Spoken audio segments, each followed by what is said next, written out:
கன மகிமை உமக்கு மாத்திரம் செலுத்துகிற ஆண்டவரே, இந்த காலை வேளையில் ஆவியானவர் எங்களோடு பேசுகிறாங்க.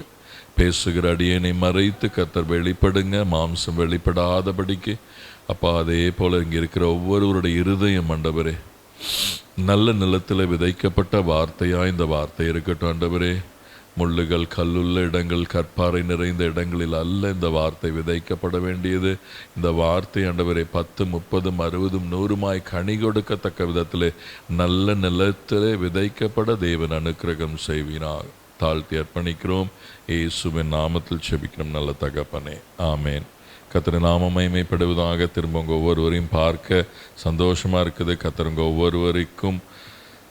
ஒவ்வொருவரையும் ஆசீர்வதிப்பாராக. வசனத்துக்குள்ளே போகிறதுக்கு முன்பாக நாம் ஜெபித்த எல்லா காரியங்களும் நல்லது. ஆனால் முதல் ஜெபம் எப்பொழுதும் இயேசு சொன்னார், மரிக்கிறதற்கு முன்பாக சிலுவைக்கு போகும்போது சொன்னார், எனக்காக அழாதீர்கள். சத்தமாக சொல்லு சுதா. உங்களுக்காகவும் அழுகிறியா? உன் பிள்ளைக்கு கிராமத்துக்கு 2வது அழுங்க. முதல்ல உங்களுக்காகவும் உங்கள் பிள்ளைகளுக்காகவும் அழ கடமைப்பட்டிருக்கிறார்கள். இஸ்ரவேலுக்கு நாமும் நம்முடைய குடும்பங்களும் பிள்ளைகளும் அடையாளமாய் சாட்சியாய் வைக்கப்பட்டிருக்கிறோம். ஹல்லேலூயா. அங்கிள் ஆண்டி எவ்வளோ ஊழியம் பண்ணலாம். இன்றைக்கி 4 நாசமாக போயிருந்ததுன்னா ஊழியம் நின்றுருக்காது. ஆனால் 4 பிள்ளைங்களும் கர்த்தருடைய பயத்தில், கர்த்தருடைய சிற்சையில் இந்த 4 குடும்பங்களும் கணவனும் பிள்ளைகளும் கர்த்தருக்கு சாட்சியாக இருக்கிறதுனால தான் இன்றைக்கி இங்கே ஊழியக்காரர்களாக நிற்கிறோம். ஹல்லேலூயா. நோவா 120 வருஷம் பிரசங்கம் பண்ணி ஒருத்தங்கூடி ரட்சிக்கப்படலை. ஆடும் மாடும் பண்ணியும் தான் வந்துச்சு. ஆனால் நோவாவும் நோவாவுடைய குடும்பமும் பேழைக்குள்ளாக கடந்து வந்தது. நல்லா புரிஞ்சுக்கணும், நம்ம சத்தியத்தை சத்தியமாக புரிஞ்சுக்கணும். அப்போஸ்தலர் 1:8 காத்திருங்கள், பலனடையுங்கள், சாட்சியாய் வாழுங்கள். இன்னும் நான் வசனத்துக்குள்ளே போகல, சொல்லிக் கொடுக்குறேன். அப்போ முதல்ல இந்த அபிஷேகம் எதற்காக? என் பட்டணத்தில் நான் சாட்சியாய் வாழ்வதற்காக. ஒவ்வொரு இடத்துல தேவன் உங்களை தெரிந்து கொண்டது கர்த்தருடைய நாம மகிமைக்கு. நீங்கள் சாட்சியாய் வாழும் பொழுது நான் ஒரே ஒரு வசனத்தை நான் காட்டித்தரேன். இது ஜெபத்திற்கு தீர்க்க தரிசனமான ஒரு வார்த்தை. மீகா 4வது அதிகாரத்தின் 2வது வசனம். ஸ்மித் டிஸ்பிளேயில் போடுவாங்க. இது நிறுத்தி நிதானமாக நம்ம வாசிக்கணும். மீகா 4வது அதிகாரத்தின் 2வது வசனம். இந்த இடத்துல முதல்ல நமக்கும் நம்முடைய பிள்ளைகளுக்கும் நான் ஜெபித்து நான் சாட்சியாக இருக்கும் பொழுது இந்த வசனத்தை நான் வாசிக்கிறேன். நிறுத்தி நிதானமாக கவனிங்க. திரளான ஜாதிகள் புறப்பட்டு வந்து நாம் கர்த்தரின் பர்வதத்துக்கும் யாக்கோபின் தேவனுடைய ஆலயத்திற்கும் போவோம் வாருங்கள். அவர் தமது வழிகளை நமக்கு போதிப்பார், நாம் அவர் பாதைகளில் நடப்போம் என்பார்கள். ஏனெனில் சீயோனிலிருந்து வேதமும் எருசலேமிலிருந்து கர்த்தரின் வசனமும் வெளிப்படும். திரளான ஜாதிகள் புறப்பட்டு வந்து, திரளான ஜாதிகள் எப்பொழுது புறப்பட்டு வருவார்கள் தெரியுமா? சுதா இருக்கிற இடத்துல சுதாவை கர்த்தர் சாட்சியாய் நிறுத்தும் பொழுது, டேனி இருக்கிற இடத்துல டேனி சாட்சியாய் இருக்கும் பொழுது, அக்கரையாம்பாளையத்தில் இருக்கிறவங்க அந்தந்த இடத்தில் இருக்கிறவர்கள் கர்த்தருக்கு சாட்சியாய் வாழும் பொழுது திரளான ஜனங்கள் கடந்து வருவார்கள். எதற்கு? தேவனுடைய ஆலயத்திற்கு போவான். ஏன்? ஆண்டவர் தமது வழிகளை நமக்கு போதிப்பார். அவங்க சொல்லுவாங்க, இவங்களுடைய தேவன் இவர்களை நடத்தின வழிகள் எல்லாம் விசேஷம். இவர்கள் தேவன் இவர்களை எவ்வளோ ஆச்சரியமாய் நடத்தி இருக்கிறார். இவர்கள் வாழ்க்கை நமக்கு எவ்வளவு சாட்சியாக இருக்கிறது என்று கண்டு அநேகர் கடந்து வருவார்கள். எதற்காக கடந்து வருவார்கள்? அப்பொழுது தேவனுடைய ஆலயத்திலிருந்து அவர் தமது வழிகளை நமக்கு போதிப்பார், நாம் அவர் பாதைகளில் நடப்போம் என்பார்கள். ஏனெனில் சீயோனிலிருந்து வேதமும் எருசலேமிலிருந்து கர்த்தருடைய வசனமும் வெளிப்படும். ஹல்லேலூயா. ஸோ முதல் ஜெபம் எனக்காக. நீங்கள் ஜெபம் பண்ணுங்க. உங்கள் கணவருக்கு ஜெபம் பண்ணாதீங்க, உங்கள் மனைவிக்கெலாம் ஜெபம் பண்ணாதீங்க. முதல்ல நீங்கள் ஒழுங்காக நிற்கணும், சாட்சியாக நிற்கணும். ஹல்லேலூயா. நான் நிற்கணும், அடுத்தது தான் மற்றவங்களுக்கெல்லாம் ஜெபம். என் பிள்ளைங்க நிற்கணும்னா முதல்ல யார் நிற்கணும்? நான் நிற்கணும். என்கிட்ட சாட்சி இல்லாமல் மாறுதல் வராது. அப்போ முதல் காரியம், ஏசாயாவுடைய வாழ்க்கையில் அவங்க குற்றம் இவங்க குற்றம் 1, 2வது அதிகாரத்தில் பார்த்தீங்கன்னா அவர்களுக்கு ஐயோ இவர்களுக்கு ஐயோ எல்லாம் சொன்னார். ஆனால் எப்போ பரலோக தரிசனத்தை பார்த்தாரோ, நான் அசுத்த உதடுகள் என்று தன்னுடைய நிலைமையை கர்த்தர் காண்பித்து கொடுக்கிறதை பார்க்க முடிகிறது.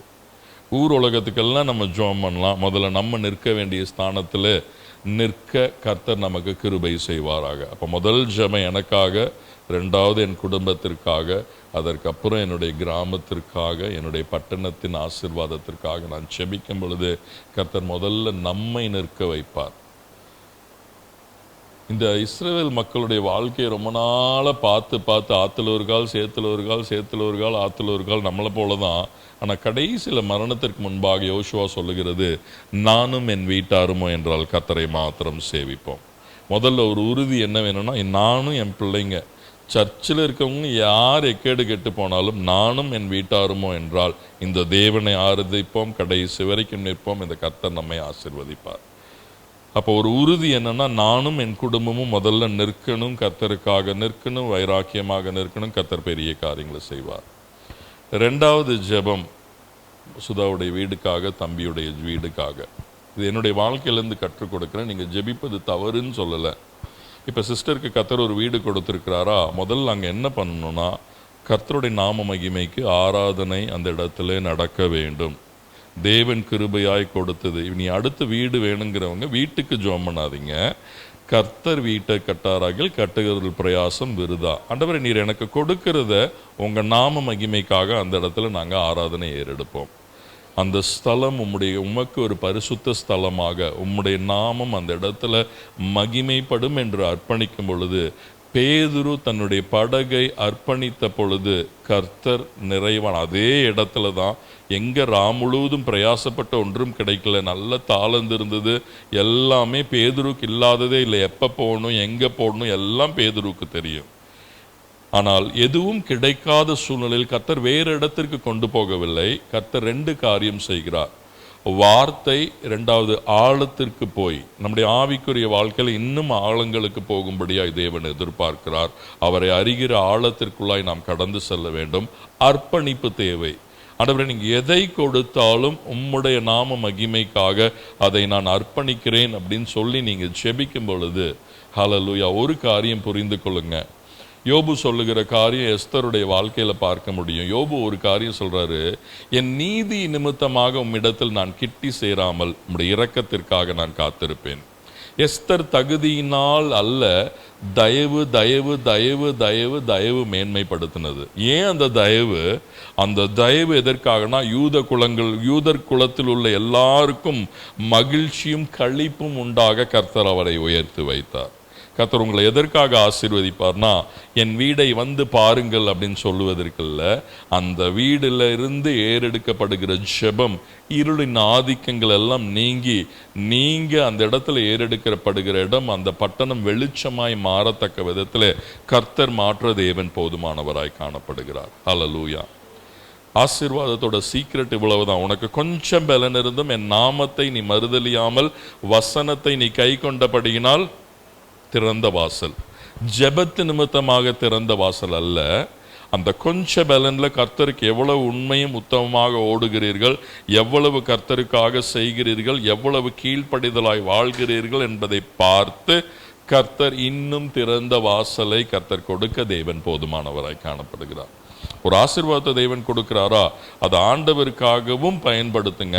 அடுத்தடுத்த ஆசீர்வாதங்களை யாரும் தடுக்க முடியாதபடி தேவன் உங்களை ஆசீர்வதிக்க கர்த்தர் போதுமானவராய் காணப்படுகிறார். இதெல்லாம் எங்களுடைய வாழ்க்கையில் என்ன காரியமாக இருந்தாலும், ஆண்டவர் ஒரு வண்டியை கொடுக்கிறாரா, அது நம்ம 4 பேரையும் சபைக்கு அழைத்து வர நாம் பயன்படுத்த நாம் ஜெபித்து அர்ப்பணிக்கும் பொழுது கர்த்தர் உண்மையுள்ளவராய் காணப்படுகிறார். ஒரு வீடு தேவன் கொடுக்கிறாரா, ஒவ்வொரு காரியத்திலையும் அதே போல ஒரு அர்ப்பணிப்பு மாத்திரம் தான். குடும்பமாக 2 காரியம். முதல்ல நீங்க தேவை, ரெண்டாவது தான் உங்க வீடு தேவை. அப்போ முதல்ல உங்களை அர்ப்பணிங்க, ரெண்டாவது கர்த்தர் உங்களுக்கு கொடுக்கிற எந்த ஆசீர்வாதனாலும் கர்த்தருக்காக அர்ப்பணிங்க. அதை தேவன் பயன்படுத்த பயன்படுத்த பயன்படுத்த கர்த்தர் இன்னும் மேலாய் கொண்டு போகிற காரியங்களை பார்க்க முடியும். வேதத்தில் யாருடைய வாழ்க்கை பார்த்தீங்கன்னாலும் அர்ப்பணிப்பு தான் முதல்ல தேவன் எதிர்பார்க்கிறார். நான் இன்னைக்கு அந்த செய்தி எடுக்கல, ஆனால் அந்த ஒரே ஒரு வசனத்தை நான் காண்பித்து ஆபிரகாமுடைய வாழ்க்கையில் நான் இதுக்கு முன்பாக எடுத்திருக்கிறேன்னு நினைக்கிறேன். ஆதியாகமம் 18:19 மாத்திரம் நம்ம வாசித்துட்டு செய்திக்குள்ளாக கடந்து போவோம். ஆதியாகமம் 18 19வது வசனம்.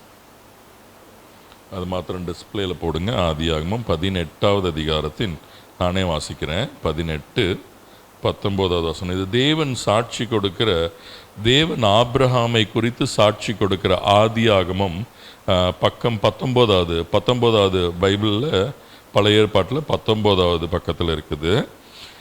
ஆதியாகமம் 18வது அதிகாரத்தின் 19வது வசனம். கர்த்தர் ஆபிரகாமுக்கு சொன்னதை நிறைவேற்றும்படியாய், முதல்ல நல்லா புரிஞ்சுக்கோங்க, கர்த்தர் உங்களுக்கு சொன்னதை தேவன் நிறைவேற்ற அவர் உண்மையுள்ளவராயிருக்கிறார். ஆனால் தேவன் எதற்காக நிறைவேற்றுகிறார்? அவன் தன் பிள்ளைகளுக்கும் தனக்கு பின்வரும் தன் வீட்டாருக்கும் நீங்கள் நீதியையும் நியாயத்தையும் செய்து கர்த்தருடைய வழியை காத்து நடவுங்கள் என்று கட்டளையிடுவான் என்பதை அறிந்திருக்கிறேன் என்றார். சாட்சி எவ்வளோ பியூட்டிஃபுல்லாக இருக்கு. ஆண்டவர் சொல்கிறாரு, ஆபிரகாமை நான் ஏன் தெரிந்துக்கிட்டேன்னா, நான் அவனுக்கு எல்லாவற்றையும் நான் செய்வேன், நான் வாக்குத்தத்தம் பண்ண எல்லாவற்றையும் நான் நிறைவேற்றுவேன். எதற்காக? ஆபிரகாம் மாத்திரம் என்னுடைய வழியில் நடப்பதற்காக அல்ல, ஆபிரகாம் தன் பிள்ளைகளையும் பிள்ளைகளின் பிள்ளைகளையும் கர்த்தருடைய வழியிலும் கர்த்தருடைய நீதியிலும் கர்த்தருடைய நியாயத்திலையும் நடவுங்கள் என்று காத்து. சித்தி ஜெபம் பண்ணும்போது சொன்னாங்க, ஊரெல்லாம் துன்மார்க்கம், அது கர்த்தருக்கு ஸ்தோத்திரம். ஆனால் அது மாறணும்னா முதல்ல நான் மாறணும். நீங்களும் நானும் கிறிஸ்தவங்கிறது இவ்வளோ நல்ல பெருசாக தூக்கிட்டு போகிறதுனால அல்ல. மற்றவர்களுடைய வழிகளும் என் வழிக்கும் வேறு வித்தியாசம் உண்டா? இது என் வாழ்க்கையில் பிரதிபலிக்கிற ஒன்றாக காணப்படுகிறதா? தண்ணி பைப்பில் எல்லாரும் கெட்ட வார்த்தை பேசும்போது நானும் கெட்ட வார்த்தை தான் பேசுகிறேன்னா கர்த்தருக்கு ஸ்தோத்திரம். கர்த்தருக்காக எல்லாரும் சர்ச்சுக்கு ஓடி வருவாங்க. ஆனால் அன்னைக்கு சுதா அப்படிதான் இருந்தா. ஆனால் இன்னைக்கு ஒரு பொறுமை இருக்குது, ஒரு அன்பு இருக்குது. நீங்கள் 2 குடம் பிடிச்சிக்கோங்க. சிம்பிளாக நான் சொல்கிறேன், எக்ஸாம்பிளாக சொல்கிறேன். இல்லை நீங்கள் முதல்ல பிடிங்க, நான் அப்புறம் பிடிச்சிக்கிறேன்னா அவங்களுக்கு வீட்டுக்கு போய் தூங்க முடியாது. ஏன்னா அவங்க ஒரு குடத்தில் மண்டையில் ஒரு அடி அடித்தா சுதா முன்னாடிலாம் எப்படி அடிக்கும்? 4 அடி அடிக்கும். இன்னைக்கு சுதா சொல்லுது, நீங்கள் 4 குடம் பிடிச்சிக்கோங்க, நான் அப்புறம் பிடிச்சிக்கிறேன்னு. இன்னைக்கு அவங்க வீட்டுக்கு போனோன்னு என்ன யோசிப்பாங்கன்னா, இந்த மாறுதல் எங்கிருந்து கடந்து வருகிறது? அவர்களுடைய தேவன் எல்லாம் சர்வ வல்லமையுள்ள தேவன், அவர் அன்புள்ள தேவனாய் காணப்படுகிறார். மதங்கள் எல்லா இடத்திலும் உண்டு. ஒரு முஸ்லிம் மதமாக இருந்தாலும், ஒரு இந்து மதமாக இருந்தாலும், ஒரு கிறிஸ்தவ மதமாக இருந்தாலும், அவன் என்னை அடித்தா நான் திருப்பி அடிப்பேன்னா நம்முடைய ஆண்டவருக்கும் அதுக்கும் வித்தியாசம் இருக்கிறது. நல்லா புரிந்துக்கணும். கிறிஸ்தவ மதத்தினராக தேவன் நம்மை எதிர்பார்க்கவில்லை. கிறிஸ்துவின் உறவிலே பலப்படும்படியாய் தேவன் நம்மை அழைத்திருக்கிறார். கிறிஸ்துவை என்னில் காணத்தக்க விதத்தில் நான் ஒரு வாழ்க்கை வாழ, என் வேலை ஸ்தானத்தில் எல்லாரும் திருடிட்டு போறாங்க, நானும் திருடுறேன் அப்படின்னா, யோசேப்புக்கு ஜெபத்தினால் உயர்வு வரவில்லை, பரிசுத்தத்திற்கு தன்னை வைராக்கியம் பாராட்டினால் கர்த்தர் அவனை உயர்த்தி வைத்தார். ஹல்லேலூயா. ஒரே காரியம்தான். ஞானமும் கிருபையும் யோசேப்புக்கு எதற்காக? ஆண்டவர் நிறைய டெஸ்ட் வச்சாரு. எல்லா டெஸ்ட்லையும் யோசேப்பு அந்த இடத்துல நின்று, எந்த இடத்துல பாவத்தில் விழுந்து விடுவேன்னு அங்கிருந்து ஜபம்லாம் பண்ணல. அந்த இடத்தை விட்டு அவன் ஓடி போனான். தன்னை அவன் காத்து கொண்டான். எதற்காக? அங்கே யாரும் பார்க்கவில்லை. ஆனால் ஒன்று, இவ்வளவு பெரிய துன்மார்க்கத்தை, இவ்வளவு பெரிய துரோகத்தை என் தேவனுக்கு முன்பாக நான் செய்வது எப்படி? உங்க வேலை ஸ்தலத்திலையும் சரி, மற்ற எல்லா இடத்துலையும் நீங்க மற்றவங்களுக்காக ஜெபிப்பது 2வது, ஒரு சாட்சியுள்ள ஒரு வாழ்க்கை கிறிஸ்துவுக்கு நேராய் அவர்களை நடத்தும். ஹல்லேலூயா. எல்லாரும் ஸ்கூல் நடத்துறாங்க, பிரியா ஸ்கூலும் நடக்குது. ஆனால் ஆரம்பத்திலேருந்து அதோட ஆசீர்வாதம் என்னன்னா, ஆரம்ப நாட்களில் ஆண்டி நடத்திட்டு இருக்கிற நாட்களில் டீச்சர்ஸ் எல்லாருக்கும் போய் கர்த்தருடைய வார்த்தையை நான் பகிர்ந்து கொண்ட நாட்கள் உண்டு. எப்பொழுதெல்லாம் தேவனுக்கு நம்ம முதன்மையாய் நிற்கிறோமோ, அன்னைக்கு எல்லாமே செய்ததுனால தான் இன்றும் கர்த்தர் கிருபையாய் அதை நடக்க தேவன் செய்து கொண்டிருக்கிறார். பிரச்சனைகள் 1008 வந்தது, என்னைக்கோ முடிஞ்சு போயிருக்கணும்.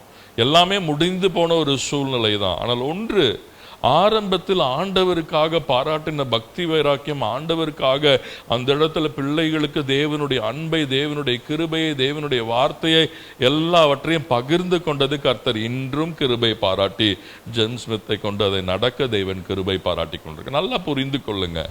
ஐயோ சிஇஓ சொல்லுவாங்க, ஏய்ஓ யார் என்ன வேணாலும் சொல்லுவாங்க, என் தேவன் தான் எனக்கு இதை கொடுத்தார், என் கர்த்தருக்கு முதன்மையான இடம்னு பக்தி வைராக்கியம் பாராட்டுகிறவர்களை தேவன் ஆசீர்வதிப்பார். ஐயோ கவர்மெண்ட் கொடுத்த வீடு, இதில் துதியெல்லாம் ஏறெடு. கவர்மெண்ட் கொடுக்கல, கர்த்தர் கொடுத்தார். ஹல்லேலூயா. அப்போ ஒரு காரியம் நாம் முதல்ல புரிந்து கொள்ள வேண்டும். இங்க இருக்கிற ஒவ்வொருவரும் நாம் கர்த்தருக்கு பக்தி வைராக்கியம் பாராட்டும் பொழுது கர்த்தர் எல்லா விதத்திலும் அதற்கான பிரதிபலன்களை தேவன் கொடுத்து நம்மை ஆசீர்வதித்து வழிநடத்த தேவன் போதுமானவராக இருக்கிறார். ஸோ தம்பியுடைய ஜெபமும் உங்களுடைய ஜெபம் அதுதான்.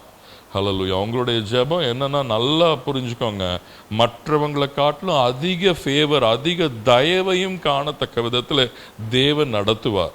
இதெல்லாம் சாத்தியமற்ற காரியங்கள. மற்ற எல்லாருக்கும் 2 சென்ட் கிடைக்கலாம், உங்களுக்கு 4 சென்ட்டும் கிடைக்க தேவனால் தயவு பாராட்ட முடியும். எப்பொழுது என்னுடைய வாழ்க்கையும் எனக்குரிய எல்லாவற்றையும் நான் தேவனுக்காக அர்ப்பணிக்கும் பொழுது கர்த்தர் எல்லா விதத்திலையும் ஆசீர்வதித்து, அவர் ஒருவரே ஆசீர்வாதத்திற்கு ஊற்றும் காரணர். அதன் முதல்ல புரிந்து கொள்ள வேண்டும். எல்லா விதத்திலையும் என்னுடைய கண்கள் பரலோகத்தின் தேவன், எனக்கு ஒத்தாசை வரும் பர்வதங்களுக்கு நேராக என் கண்களை ஏறெடுப்பேன், வானத்தையும் பூமியும் படைத்த தேவனிடத்திலிருந்து மாத்திரமே எனக்கு ஒத்தாசை. ஹல்லேலூயா. அப்போ அந்த ஒரு உணர்வு எனக்கு இருக்கும் பொழுது ஆண்டவர் என்னை ஆசீர்வதிப்பார், ஆண்டவர் என்னை நடத்துவார். அப்படின்னா கர்த்தர் எல்லா விதத்திலும் நம்மை ஆசீர்வதித்து வழி நடத்த தேவன். சாத்தியமற்ற சூழ்நிலைகளாக இருக்கலாம். அதுதான் ஆராதனை வேளையில் நான் சொன்ன ஒரு வசனம், மனிதர்களால் கூடாத காரியம் தேவனால் கூடும். உங்களுக்கு இம்பாசிபிளாக இருக்கலாம், ஆனால் அந்த இடத்துலையும் கர்த்தர் உங்களுக்கு ஒரு வாசலை திறக்க தேவன் போதுமானவராய் காணப்படுகிறார். எப்பொழுது உங்களுடைய நம்பிக்கை இந்த தேவன் நடத்துவார், இந்த தேவன் செய்வார் அப்படின்னு நீங்கள் விசுவாசிக்கும் பொழுது கர்த்தர் பெரிய காரியங்களை செய்ய தேவன் போதுமானவராய் காணப்படுகிறார். சுருக்கமாக இந்த நாளின் வார்த்தையை நான் எடுக்க நான் வாஞ்சிக்கிறேன். யாராவது ஒருத்தர் வாசிங்க. சங்கீதம் 3வது அதிகாரத்தின் 3வது வசனம். சங்கீதம் 3:3.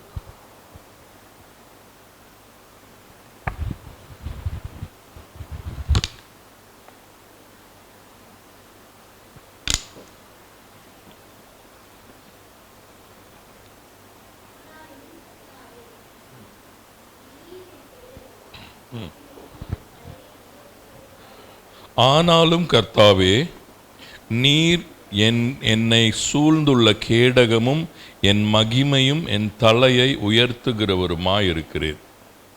ஒவ்வொரு சங்கீதமும் நாம் தியானிக்கும் பொழுது எப்படிப்பட்ட சூழ்நிலையிலே இந்த சங்கீதக்காரன் இதை எழுதுகிறான் என்பதை நாம் புரிந்து கொள்ள வேண்டும்.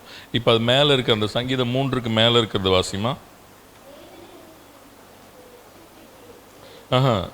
சங்கீதம் 3வது அதிகாரத்தின் மேலே வாசிங்க.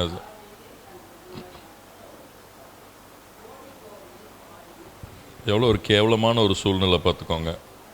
தாவீது தன் குமாரனாகிய அப்சலோமுக்கு தப்பி ஓடுகையில் பாடின சங்கீதம். தாவீதுடைய வாழ்க்கையில் நம்ம முதல்ல கற்றுக்கொள்ள வேண்டிய காரியம், தாவீது புலம்பல் எழுதவில்லை, மாறாக சங்கீத பாடல்கள் எழுதினார். இது எப்படிப்பட்ட ஒரு சூழ்நிலை அப்படின்னா, தன்னுடைய சொந்த மகன் ராஜ்யத்தை பிடிக்க வேண்டும் என்று அப்சலோம் மக்களை எல்லாம் கவர்ந்து எல்லா காரியங்களையும் செய்து தன் சொந்த தகப்பனையே கொன்று போட வேண்டும், கொன்று ராஜ்யத்தை கைப்பற்ற வேண்டும் என்கிற சூழ்நிலையிலே தாவீது எழுதுகிற ஒரு சங்கீதம், பயந்து ஓடுகிற ஒரு சூழ்நிலை. இன்னும் வசனங்கள்லாம் பார்த்தீங்கன்னா நான் 1-2 வசனத்தை மாத்திரம் நான் காண்பிக்கிறேன். 2 சாமுவேல் 15வது 2 சாமுவேல் நானே வாசிக்கிற நேரத்தின் காரணமாக எப்படிப்பட்ட சூழ்நிலை நம்ம இது ஈஸியாக தாவீது தன் குமாரனாகிய அப்சலோமுக்கு தப்பி ஓடி போகையில் பாடின சங்கீதம்னு எப்படி ஓடி போகிறாங்கன்னு நான் காட்டுறேன். 2 சாமுவேல் 15வது அதிகாரத்தின் 30வது வசனம். 2 சாமுவேல் 15:30.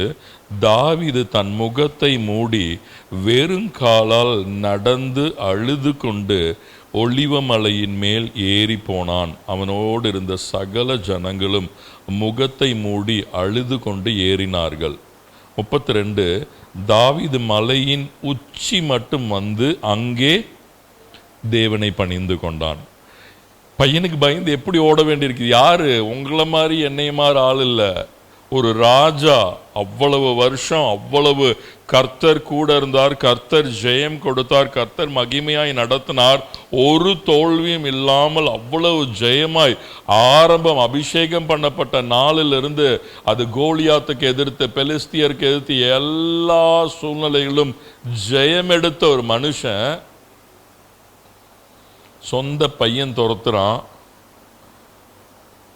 செருப்பு கூடி போடாமல் தலையை மூடிக்கொண்டு அழுது கொண்டு ஓடுகிற ஒரு சூழ்நிலையாய் காணப்படுகிறது.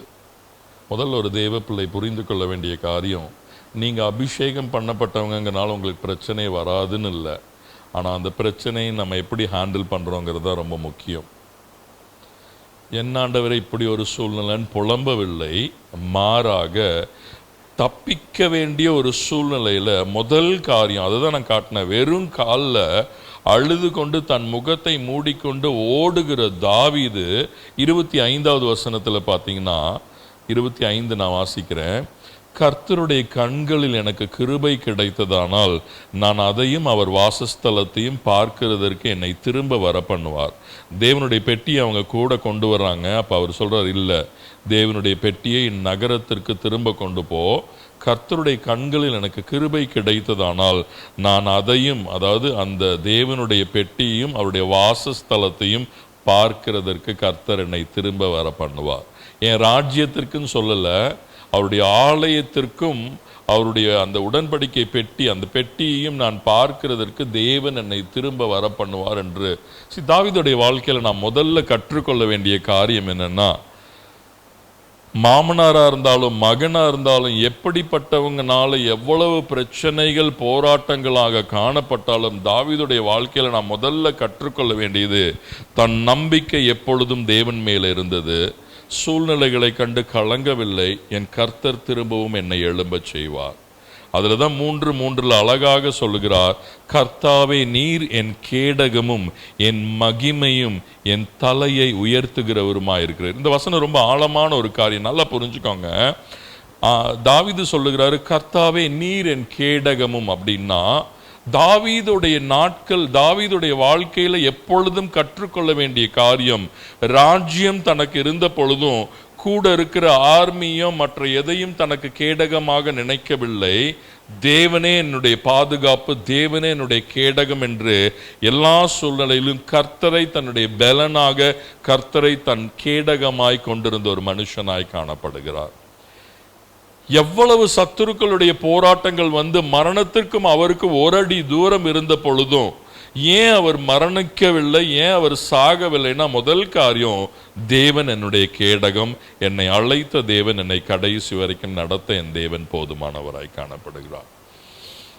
அழைக்கப்பட்ட ஒரு தேவ பிள்ளையுடைய வாழ்க்கையில பிரச்சனைகள் வரும், போராட்டங்கள் வரும், சொந்த குடும்பத்திலிருந்தே பிக்கலும் புடுங்களும் வரும். ஆனால் நான் எவ்வளவு உறுதியாய் தேவனை சார்ந்து நிற்கிறேன் என்பது முக்கியமாய் காணப்படுகிறது. இரண்டாவது அவர் சொல்லுகிறார், என் மகிமை. ஒரு ராஜாவாக இருக்கும்போது அவருக்கு எவ்வளவு ஹானர் கிடைச்சிருக்கும். எல்லாரும் ராஜாவே வாழ்க, போகிற இடத்துல எல்லாம் அதையெல்லாம் அவர் மகிமையாய் நினைத்திருந்தால் இன்னைக்கு வெறும் காலில் ஓடும்போது இப்படி ஆயிப்போச்சே நம்ம பொழப்பு அப்படின்னு அழுதுருக்கலாம். ஆண்டவர், நீர் ஒருவர் தான் என்னுடைய மகிமையாய் காணப்படுகிறேன். தாவீதுக்கு எல்லா எண்ட்லையும் ஏன் பெயின்ஃபுல்லா அவர் புலம்பலன்னா, அவருக்கு கிடைத்த கணம் எனக்கு தேவனால் வருகிறது என்று நினைக்கிறார். ஆனால் தேவன் ஒருவரே எனக்கு மகிமையாய் காணப்படுகிறார். ஒரு தேவ பிள்ளை, கர்த்தர் என்னுடைய கேடகம், கர்த்தருடைய என்னுடைய மகிமை, கர்த்தருடைய பலன் என்று நாம் உறுதியாய் பற்றி பிடிக்கும் பொழுது எப்படிப்பட்ட சூழ்நிலையாக இருந்தாலும் தேவன் நம்மை அற்புதமாய் நடத்த கர்த்தர் போதுமானவராய் காணப்படுகிறார். இந்த காலை வேளையில் இந்த ஒரு வசனம் எப்படிப்பட்ட சூழ்நிலை, வெறும் கால்களில் ஓடி போக வேண்டிய ஒரு சூழ்நிலையாய் காணப்பட்ட பொழுதும் தாவீது 3 காரியங்களை அறிக்கை செய்கிறார். கர்த்தாவே நீர் என்னை சூழ்ந்துள்ள கேடகம். என் மகன் இன்னைக்கு பாதி ராஜ்யத்தை, மகன் கூட இருக்கிற எல்லாரையும் பிடிச்சிருக்கலாம். கிட்டத்தட்ட பார்த்தீங்கன்னா அப்சலோம் எல்லாரையுமே, அகித்தோப்பே, அந்த நாட்கள் இருந்த தாவீதோடு இருந்த பெஸ்டான ஆட்கள், இராணுவம் எல்லாத்தையும் அவன் கூட எல்லாம் அப்படியே அவன் ஒரு இது பண்ணிட்டான். இந்த இடத்துல இவர் எதையுமே பார்க்கவில்லை. இவர் ஒன்னே ஒண்ணுதான் சொல்றாரு, 3 காரியங்கள். கர்த்தாவே நீர் என்னுடைய கேடகம். இன்னைக்கு எனக்கு எது இருக்குது எது இல்லை, ஆண்டவர் நீர் தான் என்னுடைய கேடகம்னா நீர் தான் என்னுடைய பாதுகாப்பு. 2வது காரியம், கர்த்தாவே நீர் என்னுடைய மகிமை. 3வது காரியம், கர்த்தாவே நீர் என் தலையை உயர்த்துகிறவருமாய் காணப்படுகிறேன்.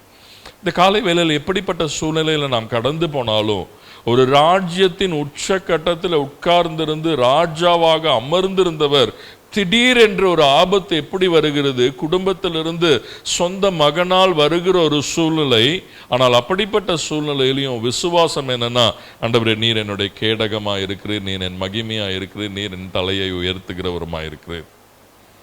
ஆனால் அதே நேரத்தில் தாவீது கிட்ட இருந்து கற்றுக்கொள்ள வேண்டிய காரியம் என்னன்னா, இந்த பயணங்களெல்லாம் ஒழுக்கமா வளர்த்துருந்தா இப்படி இவ்வளோ கேடுகட்ட நிலைமை வந்திருக்குமானா வந்திருக்காது. யார் துரத்துறது? இப்போ அங்கிளை கொண்டு போட்டு சர்ச்சை எடுக்கணும்னு சொல்லி நான் உள்ளே வந்தால் எப்படி இருக்கும்ல, இல்லை லவ்லின் வந்தால் எப்படி இருக்கும்ல, எப்படியாவது எங்கள் அப்பாவையும் எங்கள் ஆத்தாவையும் போட்டு தள்ளிட்டு அதுதான் இதோடைய சூழ்நிலை. நல்லா புரிஞ்சுக்கோங்களேன். இல்லை இன்னும் எக்ஸ்பிளைன் பண்ணணும்னா, ஸ்மித்தும் ஜெம்மும் ஆண்டி எப்படியாவது போட்டு தள்ளிட்டு அந்த ஸ்கூலை எடுக்கணும்னு நினச்சா எப்படி இருக்கும்ல, அதுதான் சூழ்நிலை. ஏன் பிள்ளைங்களை தாவீதுடைய வீட்டில் ஒன்று கூடி உருப்படி இல்லை. இதெல்லாம் நல்லா கற்றுக்கோங்க. தாவீது கர்த்தருக்கு இருதை, தாவீதை மாத்திரம் நம்ம பார்க்கறது அல்ல. தாவீது வீட்டில் நடக்கிறது கேவலமான எல்லாமே தாவீது வீட்டில் தான் நடந்தது. தாவீதுடைய சொந்த மகனே ஒரு சொந்த மகளை அவன் ரேப் பண்றான், அவனை கற்பழித்து, பயங்கர வலியான காரியங்கள். எப்படி எப்படி ரட்சிப்புக்குள்ள வர முடியும்? தாவீதுடைய வாழ்க்கை மாத்திரம் அல்ல, இன்னைக்கு நீங்களும் நானும் வாழ்கிற வாழ்க்கை மாத்திரம் அல்ல. அங்கிள் ஆண்டி மாத்திரம் வாழ்ந்திருந்தாங்கன்னா முடிஞ்சோடனே இதெல்லாம் இழுத்து பூட்டிட்டு போயிருக்கணும், ஸ்கூலை இழுத்து பூட்டி. ஆனால் கர்த்தருக்கு முன்பாக உண்மையும் உத்தமமான ஒரு சந்ததியை நீங்க எழுப்பும் பொழுது, சந்ததி சந்ததியாக தேவனை ஆராதிக்கிற, தேவனுக்கு முன்பாக பயந்து, தேவனுக்கு முன்பாக உண்மையுள்ள ஒரு சந்ததியை தான். யார் தாவீதை துரத்திட்டு வருது? இதுக்கு யார் காரணம்? தாவீதும் காரணம். ஏன் தாவீது ஒழுங்கா வளர்த்தல இல்லையா? சுதா இல்லை, இதெல்லாம் நம்ம ரொம்ப ஆழமா யோசிக்க வேண்டிய ஒரு காரியம். வெறும் காலில் ஒரு ராஜா ஓடுற நேரத்தில் அங்க சீமையை தூஷிக்கிறது, நேரத்தின் காரணமா நான் உள்ள எல்லாம் போக முடியாது, எல்லாரும் தூஷிக்கிறாங்க. தாவீது ரொம்ப சொல்றாரு, அவன் தூஷிக்கிட்டும் கர்த்தர் இதையும் எனக்கு நன்மையாய மாற்றுவார். அது அவருடைய தனிப்பட்ட பலன். ஆனா இதே தாவீது இவ்வளவு வைராக்கியமை, நல்லா புரிஞ்சுக்கோங்க, ஆபிரகாமை குறித்து கர்த்தர் கொடுத்த சாட்சியை நிறைவேற்றினார். ஆபிரகாம் தன் பிள்ளைகளையும் பிள்ளைகளின் பிள்ளைகளையும் சொன்ன காரியம் எபிரேயர் 12 பார்த்தீங்கன்னா, ஆபிரகாம் ஈசாக்கோடும் யாக்கோபோடும் கர்த்தரால் கட்டப்படுகிற வீட்டுக்காக ஒரு பரதேசியை போல தங்கியிருந்தான் என்று வேதம் கூறுகிறது. அப்ப கர்த்தர் எதிர்பார்த்தை ஆபிரகாம் நிறைவேற்றினார், தாவீது நிறைவேற்றவில்லை. ஏலியுடைய பிள்ளைங்க கேடுகெட்ட பிள்ளைங்க, ஆசரிப்பு கூடாரத்திற்கு வெளியிலே வேசித்தனம் பண்ணி கொண்டிருந்தார்கள். சாமுவேலுடைய பிள்ளைங்க கேடுகெட்ட பிள்ளைங்க. சாமுவேலுடைய பிள்ளைகள் நியாயாதிபதியாக அவர்களே தங்களை தெரிந்து கொண்டார்கள். வந்து மக்கள் சொல்றாங்க, உங்க பிள்ளைங்க உங்களை போல அல்ல, பரிதானம் வாங்கி கொண்டு நியாயத்தை புரட்டுகிறார்கள். எவ்வளவு வலின்னு யோசிச்சு பாருங்களேன். ஆண்டி பெத்த நாள் ஒவ்வொன்றும் கேடு கேட்டு சுத்திட்டு இருந்தா எப்படி இருக்கும் கடைசி நாட்கள்? இல்லை சிரிக்கிறதுக்கு இல்லை, எல்லாமே சிந்திக்கிறதுக்கு. உங்க பிள்ளைங்களும் தான். என் பிள்ளைங்க ரெண்டும் பெற்றது ரெண்டும் நான் கண்ணு மூடுறதுக்கு முன்னாடி கேவலமா இருந்ததுன்னா எப்படி இருக்கும்? இன்னைக்கு எங்க அம்மா கண்ணை மூடுறதுக்கு முன்னாடி நான் ஊழியக்காரன் நிற்கிறது தான் மகிமை.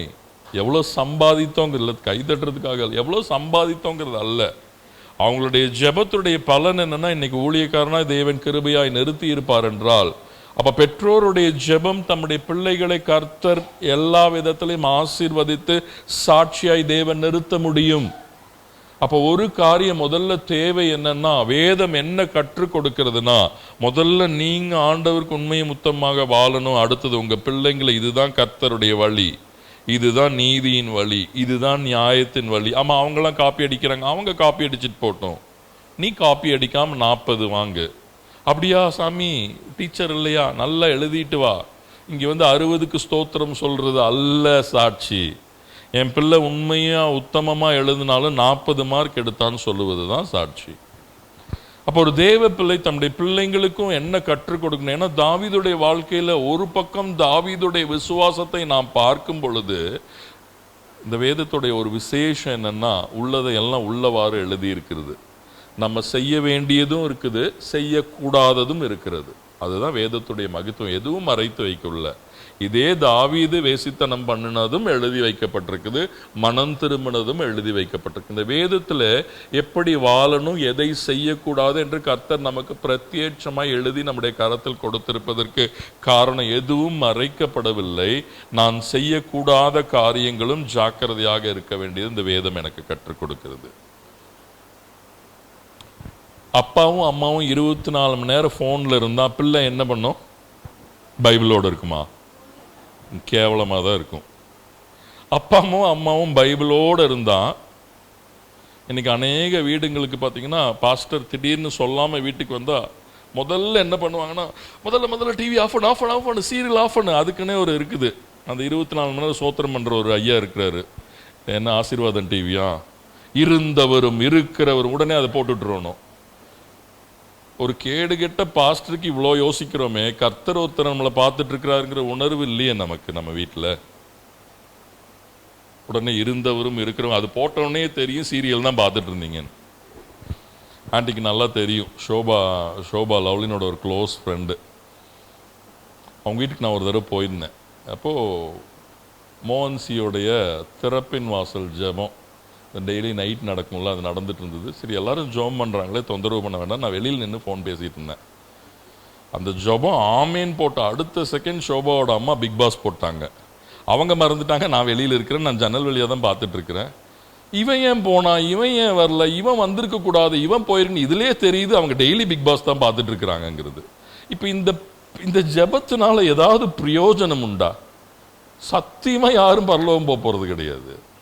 எல்லாம் நினச்சிட்டு இருக்கோம் ஏதோ மோகன்சி கூட 1 மணி நேரம் டிவி போட்டால் கர்த்தர் உங்களுக்கு விஐபி சீட், ஒன்றுமே கிடைக்காது.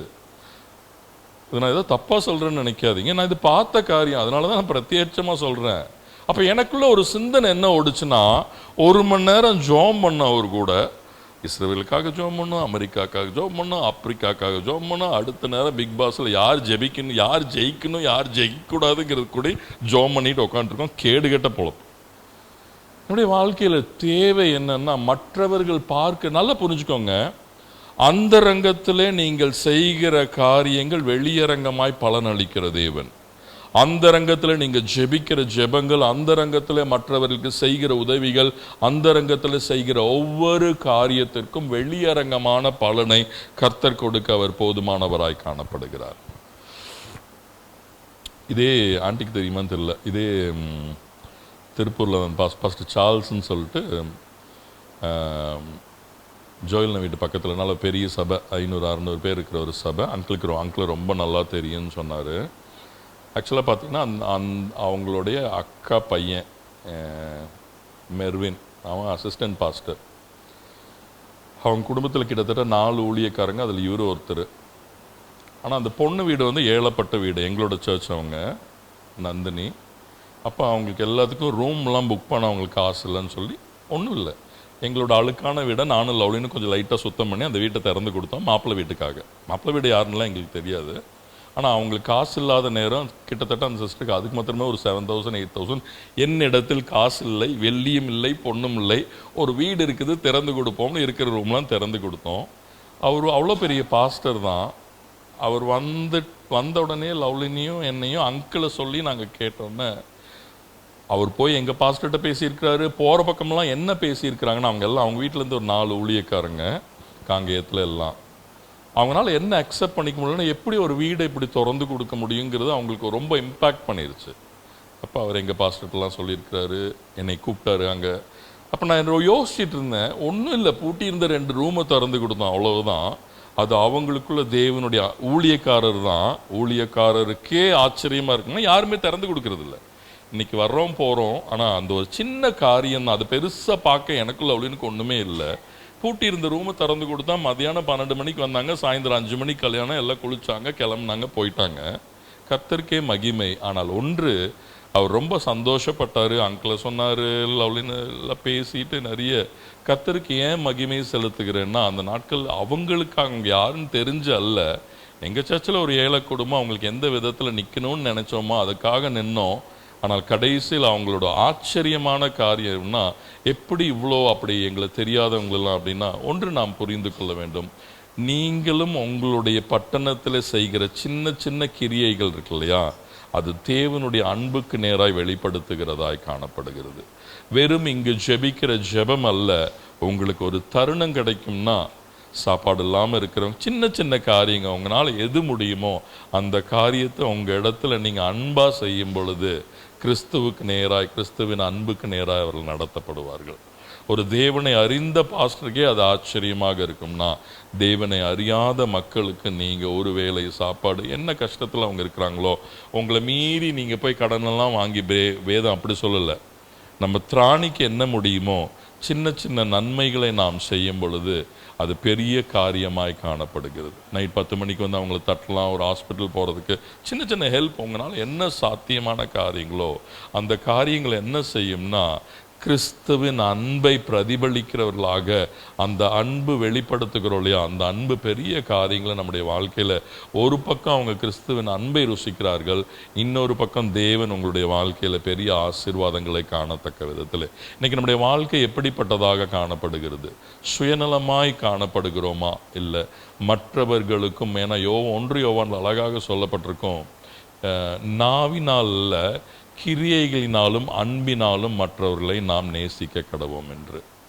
ஹல்லேலூயா. இந்த காலை வேளையில் தாவீதுடைய வாழ்க்கையிலிருந்து நாம் கற்றுக்கொள்ள வேண்டிய 3 காரியங்கள் என்னன்னா, ஒன்று, அவர் சொல்லுகிறார், ஆண்டவரே நீர் என் கேடகமாய் காணப்படுகிறீர்.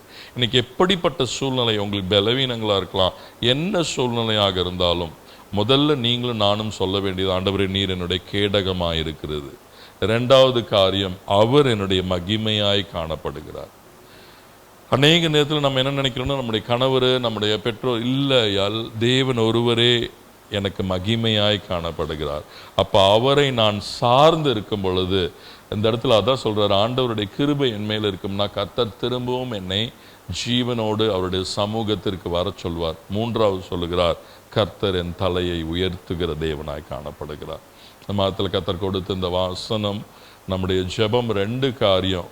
ஒன்று, நம்முடைய பிள்ளைகள் தாவீதை போல காணப்பட்டா அவர்களெல்லாம் திரும்ப, அவர்கள் அப்படியே அப்சலோமுடைய மரணம் பார்த்தீங்கன்னா அந்த ஒரே ஒரு வசனத்தை மாத்திரம், இப்படிப்பட்ட அப்சலோம் இறந்து போனதற்கும் ஒரு தகப்பனுடைய அன்பு எப்படிப்பட்டதுங்கிறத மாத்திரம் காட்டி நான் ஜெபிக்க விரும்புகிறேன். 2 சாமுவேல் 18வது அதிகாரத்தின் 32, 33 நான் வாசிக்கிறேன். 2 சாமுவேல் 18. இப்படி தகப்பனை வெறுங்காலில் ஓட விட்ட அந்த தகப்பனுடைய அன்புங்கிறத நாம் புரிந்து கொள்ளணும். தேவன் இப்படிப்பட்ட அன்பு தான் நம்ம மேலே கர்த்தர் வைத்திருக்கிறார். நம்ம எல்லாரும் எப்படி இருக்கிறோம்னா, அப்சலோமை போல தான் இருக்கிறோம். அப்சலோம் எதற்காக தாவீதை துரத்துனா, ஆசீர்வாதத்தை எல்லாம் எடுக்கணும். சிம்பிளாக அதுதான். நம்ம ஆண்டவர் எதுக்கு துரத்துறோம்? அவங்க ஆசீர்வாதத்தெல்லாம் கொடுங்க, நீங்கள் எனக்கு வேண்டாம், அவங்க ஆசீர்வாதம் மாத்திரம் போதும். நாமும் இளையகுமாரனை போல தான் இருக்கணும். ஆனால் தாவீதுடைய இருதயம் எப்படின்னு பாருங்க, நான் வாசிக்கிறேன். 2 சாமுவேல் 18, 32, 33. அப்பொழுது தாவீது ராஜா கூஷியை பார்த்து, பிள்ளையாண்டானாகிய அப்சலோம் சுகமாயிருக்கிறானா என்று கேட்டதற்கு கூஷி என்பவன், அந்த பிள்ளையாண்டானுக்கு நடந்தது போல ராஜாவாகிய ஆண்டவனுடைய சத்துருக்களுக்கும் பொல்லாப்பு செய்ய உமக்கு விரோதமாக எழும்புகிற யாவருக்கும் நடக்க கடவுது என்றான். அப்பொழுது ராஜா மிகவும் கலங்கி மேல் வீட்டிற்குள் ஏறி போய் அழுதான். அவன் ஏறி போகையில், என் மகனாகிய அப்சலோமே, என் மகனே, என் மகனாகிய அப்சலோமே, நான் உனக்கு பதிலாக செத்தேனே ஆனால் நலமாயிருக்கும். அப்சலோமே என் மகனே, என் மகனே என்று சொல்லி அழுதான். எப்படிப்பட்ட மகனுக்காக அழுகிறான்? கேடுகெட்ட ஒரு மகனுக்காக. அது தகப்பனுடைய அன்பு. நம்ம இப்படிலாம் ஜெபம் பண்ணக்கூடாது, உனக்கு பதிலாக நான் செத்தா நல்லா இருக்கும், இதெல்லாம் இது ஜெபமே கிடையாது. ஒரு நாளும் அவனுக்கு பதிலாக என்ன எடுத்துக்கோங்க ஆண்டவரே, இதெல்லாம் உருப்படியான ஜெபமே கிடையாது. ஜெபம் ஒன்றே ஒன்று தான், அவங்களுக்கு நியமிக்கப்பட்ட ஓட்டத்தை அவங்கவுங்க ஓடணும். கடைசியில் ஒவ்வொருத்தரும் நித்தியத்தை சுதந்திரிக்கிற நிச்சயத்தோடு நாம் கண்களை மூட வேண்டும். தெரிந்து கொள்ளப்பட்டவர்களும் கடைசி நாட்களில் வஞ்சிக்கப்படுவார்கள். வஞ்சிக்கப்பட்டு விடாதபடி நாம் ஜாக்கிரதையாக இருக்கணும். இதுதான் நான் திரும்ப திரும்ப இந்த சபையில் பார்த்தீங்கன்னா, ஒவ்வொருத்தரையும் வஞ்சிக்கிறது பிசாசுடைய தந்திரம். அநேக நேரத்தில் இந்த சபைக்கு வஞ்சனை பிள்ளைகளினால். பிள்ளைகளை கர்த்தருடைய சமூகத்தை விட்டு இழுக்கிறது தான் பிசாசுடைய தந்திரமாக இருக்கிறது. நல்லா புரிஞ்சுக்கோங்க, என்ன தவறாக நடந்து பிள்ளைங்க தேவ சமூகத்தை விட்டு போயிட்டாலும் ஒரு தேவ பிள்ளை புரிந்து கொள்ள வேண்டியது, தானியேல் தனக்கு எதிராக கையெழுத்து ஆன பொழுதும் ஆயிருச்சேன்னு விடலை, பின்னும் அவன் தொடர்ந்து ஜெபிக்கிறவனாய் இருந்தான். கடைசியில் கர்த்தர் எல்லாவற்றையும் மாற்றி அமைக்கத்தக்க விதத்தில் நம்முடைய வாழ்க்கையிலும் பிள்ளைங்க எப்படினாலும் இருக்கலாம், திரும்ப அவங்க ரட்சிப்புக்கு நேராய் வரணும், கிறிஸ்துவின் அன்புக்கு நேராய் வரணும். ஹல்லேலூயா. சுதாவுடைய பாப்பாவுக்கு நான் எப்பவுமே ஜெபம் பண்ணுறது தான், அவள் போனது மாத்திரம் இல்லை, திரும்ப வரும்போது அந்த மொத்த குடும்பமும் கிறிஸ்துவுக்கு நேராய் வரத்தக்க விதத்தில் தேவன் நடத்த கர்த்தர் போதுமானவராய் காணப்படுகிறார். தொடர்ந்து ஜெபிக்கும் பொழுது நடந்தது தீமையை நன்மையாய் மாற்ற முடியும். ஒன்று போச்சு, ஆண்டவர் நாளா திரும்ப உள்ள கொண்டு வர கர்த்தர் போதுமானவராய் காணப்படுகிறார். என் பிள்ளை நிற்கணும், என் பிள்ளை நிற்காம விழுந்து போனாலும் திரும்பவும் கர்த்தர் என்னுடைய பிள்ளையுடைய வாழ்க்கையை அவருடைய சமூகத்தில் கட்டி எழுப்புவார். நாம் ஜெபிக்கும் பொழுது கர்த்தர் அதை செய்ய வல்லவராக இருக்கிறார். ஒரு தாவீதுடைய இருதயம் பார்த்தீங்கன்னா, இதே இருதயம் நமக்கு வேணும்.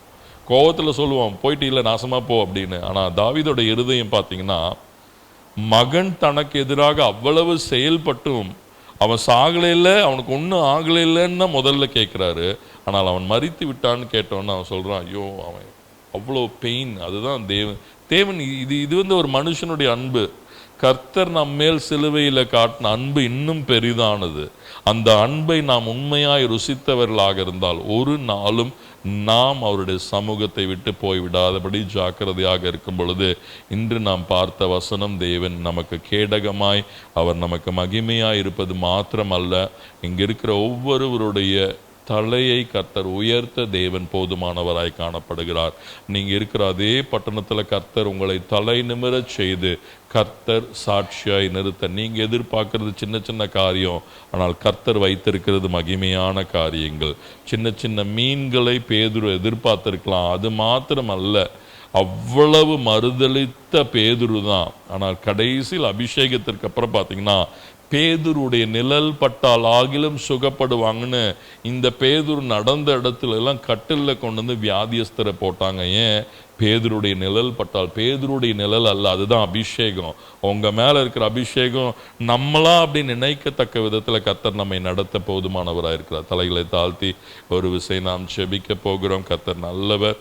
கர்த்தர் நமக்கு கேடகமாய் மகிமையாய் நம் தலையை உயர்த்துகிறவராயிருக்கிறார். ஒவ்வொரு நாளும் குடும்ப ஜெபம் ஏறெடுக்க பாருங்க. ஒவ்வொரு நாளும் பிள்ளைகளுக்காக, இன்னைக்கு விமென்ஸ் டேன்னு ஸ்மித் சொன்னது போல, புத்தியுள்ள ஸ்திரீ தான் தன் வீட்டை கட்ட முடியும். ஆண்டியுடைய ஜெபங்கள் கர்த்தர் குடும்பத்தை, ஊழியத்தை, ஸ்கூலை கட்டி எழுப்பினதற்காக தேவனுக்கு நன்றி செலுத்துகிறேன். திரும்ப நம்ம மாம்சத்தில் பேதுருவை போல ஆண்டி விழுந்து போன சூழ்நிலையாக இருந்தாலும் அவருடைய அன்பு மாறாதது. திரும்பவும் கர்த்தர் கட்டி எழுப்புகிறதற்காக தேவனுக்கு நான் நன்றி செலுத்துகிறேன். கர்த்தர் ஒரு நாள் நம்முடைய நீதிக்கு தக்கதாக அல்ல, நம்ம விழுந்து போனாலும் அவர் உண்மையுள்ள தேவனாக இருக்கிறார். அவர் திரும்பவும் நம்ம 7 தடவை, நல்லா புரிஞ்சுக்கோங்க, நீதிமான் 7 தடவை விழுந்தாலும் கர்த்தர் திரும்பவும் அவனை எந்திரிக்க செய்ய தேவன் போதுமானவராய் காணப்படுகிறார். என் பிள்ளைங்க இன்னைக்கு எப்படி வேணாலும் இருக்கலாம், உருப்படாமல் இருக்கலாம், துன்மார்க்கமா இருக்கலாம், ஆனால் தேவன் திரும்ப கட்டி எழுப்புவார் என்கிற உங்களுடைய விசுவாசம், உங்களுடைய வைராக்கியம் தேவன் ஒவ்வொரு நாளும் எழுப்ப தேவன் போதுமானவராய் காணப்படுகிறார். ஜெபம் முதல்ல எதற்காக இருக்கணும்னா, தேசங்களுக்காக அல்ல, கிராமங்களுக்காக அல்ல, உங்கள் பிள்ளைகள் மேல கை வச்சு ஜெபிக்கணும். ஆண்டவரே, இந்த பிள்ளைங்க என்ன ப்ரொஃபஷன்ல இருந்தாலும் உங்க நாம மகிமைக்காக. 2 தீமோத்தேயு 2:22 சொல்லுகிறது, எஜமானுடைய கரத்தில் பரிசுத்தமுள்ள, பிரயோஜனமுள்ள, கனமுள்ள பாத்திரமாய் கர்த்தர் வணைந்து கொள்ள வேண்டும். ஹல்லேலூயா. நான் எப்போவுமே எங்கள் ஃபேமிலியில் ஜெபம் பண்ணுற ஒரு காரியம் அதுதான். ஜெய்சன்லேருந்து ஐசக் வரைக்கும் பிள்ளைங்க நிறைய என்ன ப்ரொஃபஷனில் அவங்க இருப்பாங்கங்கிறதுக்கெல்லாம் ஜெபிக்க வேண்டிய அவசியம் இல்லை, அது தேவனுடைய சித்தம். ஆனால் எங்கே இருந்தாலும் நீதியுள்ள தேவனை பிரதிபலிக்கிற பிள்ளைகளாக நம்முடைய பிள்ளைகள் இருக்கணும். உண்மையுள்ள பிள்ளைகளாக இருக்க வேண்டும். உத்தமமான ஒரு வாழ்க்கையாய் காணப்பட வேண்டும். கர்த்தருடைய ஆண்டவர் அவங்களை உயர்த்துவார். அந்த உயர்த்துகிற ஸ்தானத்தில் தேவனுடைய நாம மகிமைக்காக அவர்கள் வாழ வேண்டும். தலைகளை தாழ்த்தி, இன்னைக்கு ஒரே ஒரு ஐஏஎஸ் கலெக்டர் சகாயம் குறித்து அவ்வளோ பேசுகிறோன்னா, அதற்கு ஒரு காரணம் என்னென்னா, அவர் போகிற இடத்துலலாம் அவருக்கு 1000 இடத்துல அவர் டிரான்ஸ்ஃபர் பண்ணிகிட்டே இருந்தாங்க. ஏன்னா அவர் உண்மையாக இருந்தனால நிறைய கரையும் செலுத்த வேண்டியிருந்தது. ஆனால் இன்றைக்கும் அவருடைய பேரை நம்ம பேசுகிறோன்னா எதுனாலன்னா, கர்த்தருடைய பிள்ளையா அவர் உண்மையும் உத்தமமாக நின்னதுனால தான் இன்றைக்கும் அவருடைய பெயர் பேசப்படுகிறது. தலைகளை தாழ்த்தி ஒரே ஒரு விசை நாம் செபிக்க போகிறோம். கர்த்தர் நல்லவர். ஃப்ரைடே ஃபாஸ்டிங் ப்ரேயர்லையும் அதிகமாக முதல்ல ஸ்டார்ட் பண்ண வேண்டியதே ப்ரேயருடைய எப்பவுமே இப்படி தான் இருக்கணும். முதல்ல என்னை நான் அர்ப்பணிக்க வேண்டும், ரெண்டாவது என் குடும்பம், ரெண்டாவது குடும்பத்திற்காக பிள்ளைகளுக்காக ஜெபிக்க வேண்டும். எதற்காக? ஆசீர்வாதங்களுக்கெல்லாம் இல்லை, கர்த்தருடைய சாட்சியாய் நம்முடைய சந்ததிகள் வாழ வேண்டும். பிள்ளைகளும் தேவனுக்கு சாட்சியாய் வாழ வேண்டும். மூன்றாவது நாம் இருக்கிற பட்டணம், நான்காவது நம்முடைய தேசத்திற்கு, தமிழ்நாடுக்கும் இந்தியாவுக்கும் நம்ம ஜெபம் பண்ணோம்.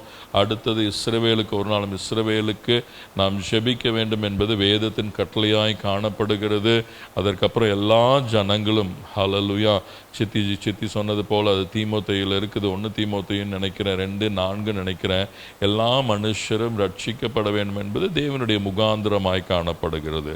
அப்போ அதற்காகவும் நாம் ஜெபிக்கும் பொழுது கர்த்தர் பெரிய காரியங்களை செய்ய தேவன் போதுமானவராய் காணப்படுகிறார். இதில் நீங்கள் ஜெபிக்கும் போது இன்னும் மறக்காம ஒரு காரியம், ஊழியர்கள் எல்லாம் உண்மையும் உத்தமாக, பிசாசுடைய தந்திரம் மேய்ப்பர்கள் மேலே தான். மேய்ப்பர்களை வெட்டுவேன், ஆடுகள் சிதறடிக்கப்படும்.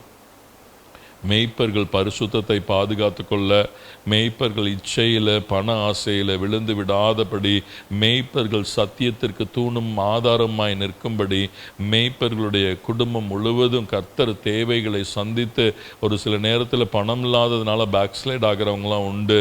அவங்க உண்மையும் உத்தமமாக வைராக்கியமாய் விசுவாசத்தில் நிற்கவும் எல்லா விதத்தில் கர்த்தர் நடத்த நாம் செபிக்க நாம் கடமைப்பட்டிருக்கோம்.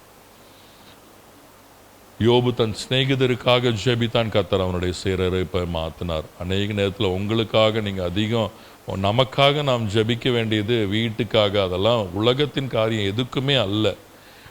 ஆத்துமாவுக்காக நாம் ஜெபிக்க வேண்டும். உன் ஆத்துமா வாழ்ந்திருப்பது போல் எல்லாவற்றிலும் உலகம் முழுவதையும் நாம் ஆதாயப்படுத்தி நம்முடைய ஆத்துமா கர்த்தருக்குள் இல்லைன்னா பிரயோஜனமற்ற, கண்ணை மூடும்போது பிரயோஜனமற்ற காரியம். அப்போ ஒவ்வொரு நாளும் ஜெபம் என்னன்னா, உபத்திரவங்களாக இருந்தாலும், பாடுகளாக இருந்தாலும், மேன்மைகளாக இருந்தாலும், ஆத்துமா யோபுவை போல எல்லா நேரத்திலும் கர்த்தரோடு இசைந்து இருக்க ஆண்டவருடைய வசனத்தை, ஒன்றுமில்லாத நேரத்தில் எப்படி ஆண்டவரை தேடுறோமோ அதே உணர்வு கர்த்தர் எல்லாம் கொடுக்கும் போதும் தேவ கிருபை, அவர் கொடுத்த பலன், அவர் கொடுத்த ஞானம், அவர் வேலை செய்ய என்னை பாதுகாத்து கொண்டு போனார், அவர் கொடுத்த அவருடைய கிருபையினால் தான் இந்த சம்பாத்தியம், இந்த வீடுங்கிற அந்த உணர்வு நமக்குள்ளாக இருக்கும் பொழுது கர்த்தர் இன்னும் உங்களை ஆசீர்வதித்து தலை நிமிர செய்ய தேவன் போதுமானவராய் காணப்படுகிறார். நம்முடைய வாழ்க்கை வசனத்தை பிரதிபலிக்கிற ஒரு வாழ்க்கையாய் காணப்படணும். நம்முடைய வாழ்க்கை பிள்ளைங்க நம்முடைய வாழ்க்கையை பிரதிபலிக்கிற, பவுல் சொன்ன ஒரே ஒரு தைரியமான காரியம், கிறிஸ்துவையும் பாருங்கள், என்னையும் பாருங்கள். இதுதான் நமக்கு தேவை. கிறிஸ்துவை ருசித்த பவுலுடைய வாழ்க்கை முற்றிலுமாக கிறிஸ்துவை போல மாறின ஒரு வாழ்க்கை வாழ்ந்து விட்டு தான் தீமோத்தேயுக்கு அவ்வளோ அட்வைஸ் கொடுக்கிறார். உன் இளவயதை குறித்து ஒருவரும் அசட்டை பண்ணாதபடி அன்பிலும் நிறைய காரியங்கள் சொல்லி கடைசியில் முடிக்கும் போது மாதிரியாயிரு. அப்போ என்னை யாரும் அசட்டை பண்ணக்கூடாதுன்னா நான் எவ்வளோ நல்லா பேசுகிறேங்கிறது இல்லை, எல்லா விதத்திலும் மாதிரியாய், இந்த வசனத்திற்கு மாதிரியாய் நான் வாழும் பொழுது தான் கர்த்தர் எல்லா விதத்திலும் நமக்கு கனத்தை கொடுக்க முடியும். நம்முடைய பிள்ளைங்க, என்னுடைய வாழ்க்கையை பார்க்கும் பொழுது என்னுடைய பிள்ளைங்க அப்படி வாழணுங்கிற ஒரு வாஞ்சை நமக்கு வேணும். அந்த வாழ்க்கை பிள்ளைங்களுக்குள்ள காணப்படும். எல்லா விதத்திலும் கர்த்தர் ஆசீர்வதித்து தலை நிமிர செய்ய போதுமானவராய் காணப்படுகிறார். இது வெறும் கெட்ட காரியங்கள் மாத்திரம் அல்ல. ஆரம்பத்தில் ஆபிரகாமுடைய வாழ்க்கையில் பயம் இருந்தது, அதே பயம் ஈசாக்குக்குள்ளாக காணப்பட்டது. ஆனால் எப்பொழுது ஆபிரகாமும் சாராளும் விசுவாசத்தில் பலனா எழும்பினாங்களோ அதே விசுவாசத்தை நாம் பார்க்க முடியும் ஈசாக்குடைய வாழ்க்கையில், யாக்கோபுடைய வாழ்க்கையில். இன்னைக்கு நமக்குள்ளாக ஒரு பயம் இருக்கும்னா அந்த பயம் நம்முடைய பிள்ளைங்களை பற்றி பிடிக்கும். நமக்குள்ளாக ஒரு முறுமுறுத்தல் இருக்கும்னா அது பிள்ளைங்களுக்குள்ள இருக்கும். ஆனால் அதெல்லாம் தாண்டி ஹல்லேலூயா எல்லா விதத்திலையும் ஆண்டவருக்காக வைராக்கியமாய் நிற்கணும். நம்பிக்கை தேவன் மேல உறுதியாய், கர்த்தரை உறுதியாய் நாம் பற்றி பிடிக்கும் பொழுது கர்த்தர் நம்மை மாத்திரமல்ல நம்முடைய சந்ததிகளையும் சந்ததிகளையும், இன்னைக்கு நான் தீர்க்க தரிசனமா சொல்றேன், உங்களுடைய கீழ்ப்படிதல் 1000 தலைமுறைகளுக்கு கர்த்தர் கிருபை பாராட்ட தேவன் போதுமானவராய் காணப்படுகிறார். நீங்களும் நானும் கர்த்தருடைய வார்த்தைக்கு நாம் கீழ்ப்படிந்து நாம் வாழும் பொழுது 1000 தலைமுறைகளை கர்த்தர் ஆசீர்வதித்து அவர் வழிநடத்த தேவன் போதுமானவராயிருக்கிறார். தகப்பனே, இந்த காலை வேளையில் மனதார உமக்கு நாங்கள் நன்றி செலுத்துகிறோம். கிருபையுள்ள கர்த்தர் ஆண்டவரே, இந்த நாளையும் கர்த்தர் எங்களை எல்லாம் அழைத்து வந்ததற்காக, எங்களோடு இடைப்பட்டதற்காக நாங்கள் நன்றி செலுத்துகிறோம். ஒரு விசை ஜெம்முக்காக நாங்கள் ஜெபிக்கிறோம். அப்பா ஸ்தோத்திரம், அந்த சர்ஜரி எல்லாம் கர்த்தர் கிருபையாய் நடத்த கர்த்தர் அனுக்கிரகம் செய்தீர். பூரண சுகம், பலன், ஆரோக்கியத்தோடு அடுத்த வாரம் உடைய மகளை நீர் சாட்சியாய் நிறுத்துங்க. நல்ல புதிய பலன், புதிய கிருபை எல்லாவற்றோடு ஆண்டவரை சாட்சியாய் நிற்க கர்த்தர் கிருபை செய்யுங்க. இந்த இடத்துல நிற்கிற யாராக இருந்தாலும் ஆண்டவரே, குடும்பத்தில் உள்ள யாராக இருந்தாலும் சரி, அதே போல ஊழியத்திற்கு யார் நின்னாலும் பயத்தோடு நடுக்கத்தோடு நிற்க தேவன் அனுக்கிரகம் செய்யுங்க. ஏதோ எங்களுடைய அறிவை சார்ந்து இந்த இடத்துல நின்று விடாதபடி நம்முடைய அன்பை ருசித்தவர்களாக, இந்த வசனம் முதல்ல எங்களுக்குள்ள கிரியை செய்யும் போது இந்த இடத்துல அது இருபுறமும் கருக்குள்ள பட்டயமாய் காணப்படுகிறது. இங்கு நிற்கும் பொழுது அந்த வசனம் எங்களுக்குள்ளாக முதல்ல ஊடுருவி எங்களை பரிசுத்தப்படுத்தட்டும், சாட்சியை மாற்றட்டும். அப்பொழுது கேட்கிற ஒவ்வொருவருக்கும் அது பெரிய சாட்சியாய் மாறும். அதற்காக நாங்கள் நன்றி செலுத்துகிறோம். கர்த்தர் நல்லவர். இந்த சபையுடைய முகாந்திர மகிமையான காரியங்களை தேவன் செய்து வருகிறீர், செய்ய போகிறீர். அதற்காக நாங்கள் நன்றி செலுத்துகிறோம். விசேஷமா ஸ்மித் ஜெம்மி உடைய கரத்தில் கொடுக்கிறோம். இன்னும் உடைய அபிஷேகத்தினால், உடைய வல்லமையினால் உடைய திட்டங்கள் சித்தங்கள் வெளிப்படட்டும். எல்லாரும் ஒன்றாக சேர்ந்து எப்படி ஒரு பாரத்தோடு ஒரு நெகேமியா ஆண்டவரை அலங்கத்தை கட்டுவதற்காக பாரத்தோடு வாஞ்சையோடு ஆண்டவரை கூட அதற்கு ஒத்த தரிசனத்தில் ஒத்த குடும்பங்களோடு சேர்ந்து சித்தத்தை செய்து முடித்தாங்களோ, ஒரு பக்கம் தேவனை சார்ந்து, இன்னொரு பக்கம் கர்த்தர் கொடுத்த இந்த நல்ல குடும்பங்களுக்காய் நான் மனதார நான் நன்றி செலுத்துகிறேன். ஒரு மனமாய் நிற்கிறது, ஜீவன் இருக்குது, ஆசீர்வாதம் இருக்கிறது, வல்லமை இருக்கிறது என்று வேதம் கூறுகிறது. அந்த ஒரு ஜீவனோடு ஆசீர்வாதத்தோடு அப்பா இந்த இடத்துல உம்முடைய ராஜ்யம் கட்டப்பட கொஞ்சம் கரையம் செலுத்த ஒவ்வொருவருக்கும் கிருபை பாராட்டுங்க. அதன் மூலமாக கர்த்தர் ஒவ்வொருவரையும் ஆசீர்வதித்து தலை நிமிரச் செய்து கர்த்தர் இந்த பட்டணத்திற்கு ஒரு வெளிச்சமாய் சாட்சியாய் நிறுத்த போகிறதற்காக மனதார உமக்கு நாங்கள் நன்றி செலுத்துகிறோம். ஆண்டவரே, இந்த காலை வேளையில் தாவீதுடைய வாழ்க்கையில் நாங்கள் பார்த்தோம். முதல்ல பயம் நிறைந்த காரியங்களை கர்த்தர் மாற்றினீங்க. ஒரு அர்ப்பணிப்புக்குள்ளாக கடந்து வந்த தாவீது, மூன்றாவது காரியம் அந்த அர்ப்பணிப்பு பாடல்களாக, ஸ்தோத்திர பாடல்களாக கர்த்தர் திரும்பவும் ஆண்டவரே உம்முடைய மகனை நீங்க தூக்கி நிறுத்தினது போல இங்க இருக்கிற எங்க ஒவ்வொருவருடைய வாழ்க்கையில் எங்க பிள்ளைங்களே ஆண்டவரே அப்சலோம போல எங்களுக்கு கண்ணியா இருந்தாலும் எங்களுடைய ஜெபம், எங்களுடைய விசுவாசம், எங்களுடைய வைராக்கியம் அவர்களையும் ரட்சிப்புக்கு நேராய் நடத்த போகிறதற்காக, குடும்பங்களை சாட்சியா இந்த இடத்துல கர்த்தர் நிறுத்த போகிறதற்காக மனதார நாங்கள் நன்றி செலுத்துகிறோம். எங்க குடும்பங்கள்ல ரட்சிக்கப்படாதவர்கள், எங்களுடைய உறவினர்கள், இன்னும் ரட்சிக்கப்படாதவர்கள் எல்லாரையும் உடைய கரத்தில் கொடுக்கிறோம். ஆண்டவரே, வெறும் எங்க தேவைகளுக்காக மாத்திரம் தேவனை தேடுகிறவர்களாக இருந்து விடாதபடி நாங்கள் பெற்றுக்கொண்ட இந்த விலையேற பெற்ற ரட்சிப்பு ஆண்டவரே, இன்னும் எங்கள் குடும்பத்தில் உள்ளவர்கள் இந்த பட்டணத்தில் எல்லாரும் பெற்றுக்கொள்ள ஆண்டவரே, ஒவ்வொரு நாளும் ஆண்டவரே உம்முடைய சமூகத்தில் காத்திருக்க கர்த்தர் கிருபை செய்யுங்க. இந்த இடத்துல அநேகரை விதைப்பதற்கும் நீர் பாய்ச்சுவதற்கும் கர்த்தர் தெரிந்து கொள்ளும்படியாய் அனுப்பும்படியாய் நாங்கள் ஜெபிக்கிறோம். விளைய செய்கிற தேவன் ஒருவரே, எல்லா துதிக்கும் கனத்திற்கும் மகிமைக்கும் பாத்திரர். கர்த்தர் பெரிய காரியங்களை செய்து நீர் மகிமைப்பட போகிறதற்காக மனதார உமக்கு நாங்கள் நன்றி செலுத்துகிறோம். ஒவ்வொருவரையும் ஆசீர்வதிக்கிறோம்.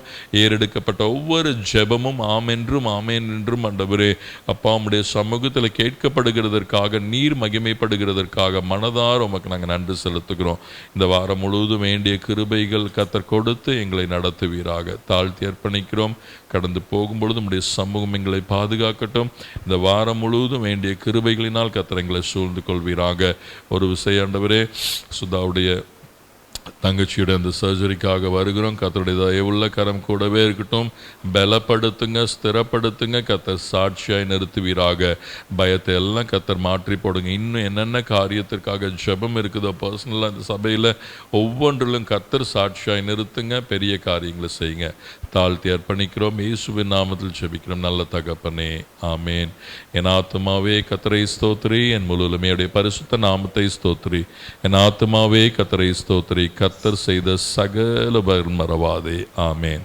நம்முடைய கர்த்தராகிய இயேசு கிறிஸ்துவின் கிருபையும் பிதாவாகிய தேவனுடைய அன்பும் பரிசுத்த ஆவியானுடைய இணையற்ற ஐக்கியம், சந்தோஷம், சமாதானம், வழிநடத்துதல் நம் ஒவ்வொருவரோடும் இன்றும் என்றும் சதா காலங்களும் நிலைத்திருப்பதாக. ஆமேன், ஆமேன். ஹல்லேலூயா. கர்த்தர் மாத்திரம் மகிமைப்படுவாராக.